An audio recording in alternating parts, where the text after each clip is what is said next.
big government sticking it to the little guy. It's your problem, not ours. People in a neighborhood in Edinburg are feeling helpless. For years, they have had a group mailbox known as a cluster box. A few months ago, the box broke. Yeah, now they'll have to foot the bill for a new one or have their mail sent back to senders.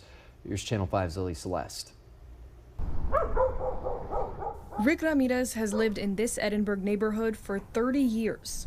All that time, he's shared a cluster mailbox with his neighbors. They put it there and told us basically, come get your mail at the post office. In September of last year, the box broke at the bottom. Not long after, the box was gone, and they were told to pick up their own mail. This is all that's left of the neighbors' old cluster box where they used to get their mail. And after months of back and forth, they now have to go to the post office to receive their mail.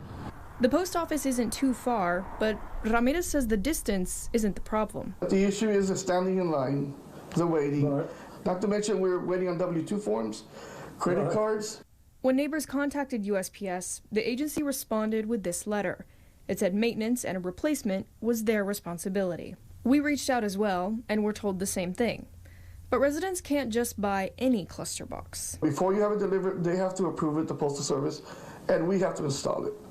So they want us to do all the legwork, including pay for it.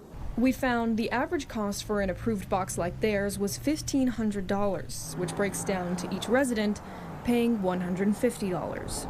Ramirez says they were given the option to buy individual P.O. boxes for $180 a year. They received a letter saying if they don't buy P.O. boxes or replace the cluster box by next month, they won't be getting their mail. We have to now go to the post office and see if they have 10 to 15 P.O. boxes available, or we get put on a waiting list and our mail gets sent back to sender. They're still working to get all the neighbors on board with chipping in. Ramirez wants what happened in his neighborhood to serve as a cautionary tale to others. If you have one and it falls apart of lack of maintenance or something like that, you're going to have to deal with it and you're going to have to pay for it.